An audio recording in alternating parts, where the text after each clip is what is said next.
ఓం నమో వెంకటేశాయ. గంట కొట్టకుండానే మోగే గంట.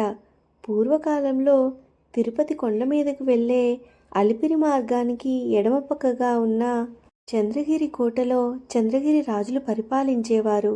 వారిలో రాజా రామ దేవరాయలకు బహుకరించబడిన ఒక విచిత్రమైన గంట, ఘంటా మండపం స్థలం ఇప్పటికీ మనకి కనిపిస్తుంది. ఇక్కడ ఒక గంటను వెంకటగిరి రాజా రఘునాథ యాచమ నాయకుడు బహుకరించారు.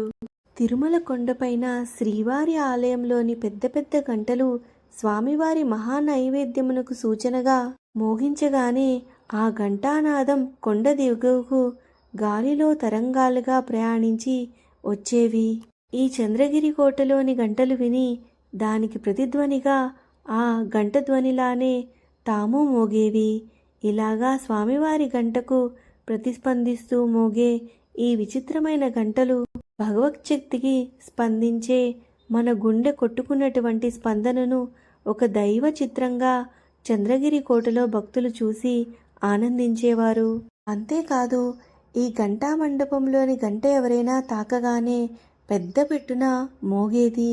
ఈ గంట మోత వినగానే రాయలవారు తను భోజనానికి కూర్చునేవారు. ఈ చంద్రగిరి కోటలో మొదటిసారిగా బ్రిటిష్ వారికి కోటను ఏర్పాటు చేసుకునే అనుమతి చంద్రగిరి రాజుల నుండి లభించింది. పిండి తలిగలపై శ్రీవారి ముద్రలు.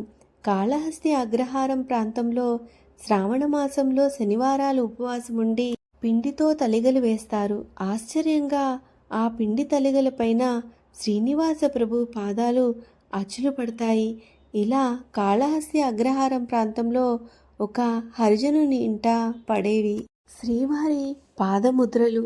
అదేవిధంగా కాంచీపురంలో నుంచి ఒక హరిజనుని ఇంటిలో కుడి పాదముద్ర, దక్షిణంగా ఎడమ పాదముద్ర అచ్చులుగా పడతాయి. ఆ పాదాల అచ్చుల కొలతలను కుచ్చులు, నగిషీలు, అలంకారాలు పెట్టి కొత్త చెప్పులు తయారు చేస్తారు శ్రీవారికి. అవి రెండు ప్రతి సంవత్సరం ఉత్సవంగా అలిపిరి వద్ద మోకాటి పర్వతం దగ్గర అవి గుడిలో సమర్పిస్తారు. కొత్తవి కుట్టి తెచ్చినప్పుడు పాతవి బాగా అరిగిపోయి ఉంటాయి. రోడ్డు మీద శ్రీవారి పాదముద్రలు. 1907 ప్రాంతంలో మంగళం అనే గ్రామం మీదుగా వెళ్లే మట్టి రోడ్డు మీద ఒక చలువ పందిరి రోడ్డు పక్కన వేసి మంచినీరు అందించేవారు. ఒక రైతు ఆవును తీసుకొని వెళ్తూ ఉన్నాడు. అకస్మాత్తుగా ఆవు ఆగిపోయింది. అంబా అంబా అంటూ అరుస్తూ ఉంది. అక్కడి నుంచి కదలట్లేదు.